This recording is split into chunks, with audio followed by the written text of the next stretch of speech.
गीता उपदेश में भगवान कृष्ण से अर्जुन ने कहा। अर्जुन बोले, मुझ पर अनुग्रह करने के लिए आपने जो परम गोपनीय अध्यात्म विषयक वचन अर्थात उपदेश कहा, उससे मेरा यह अज्ञान नष्ट हो गया है। क्योंकि हे कमल नेत्र, मैंने आपसे भूतों की उत्पत्ति और प्रलय विस्तार पूर्वक सुने हैं तथा आपकी अविनाशी महिमा भी सुनी है।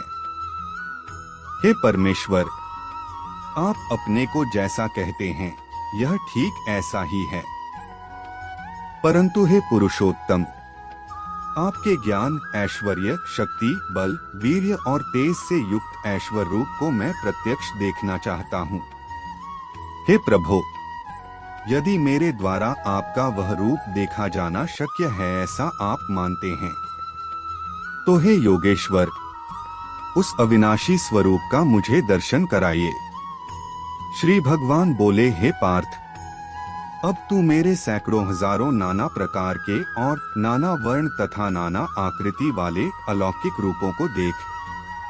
हे भरतवंशी अर्जुन, तू मुझ में आदित्यों को अर्थात अदिति के 12 पुत्रों को, 8 वसुओं को, 11 रुद्रों को, दोनों अश्विनी कुमारों को और 49 मरुदगणों को देख तथा और भी बहुत से पहले न देखे हुए आश्चर्यमय रूपों को देख।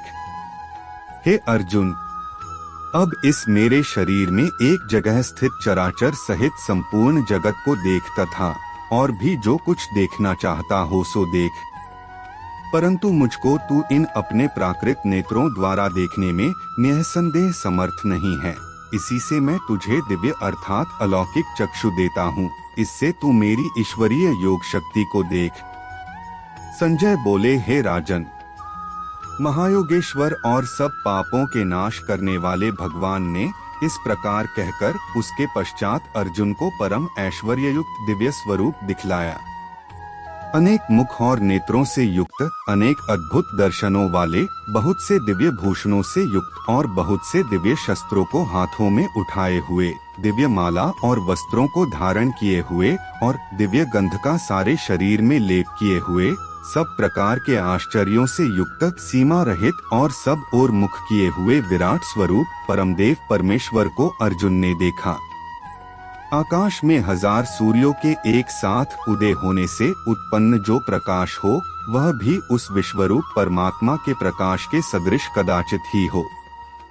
पांडुपुत्र अर्जुन ने उस समय अनेक प्रकार से विभक्त अर्थात पृथक पृथक संपूर्ण जगत को देवों के देव श्री कृष्ण भगवान के उस शरीर में एक जगह स्थित देखा।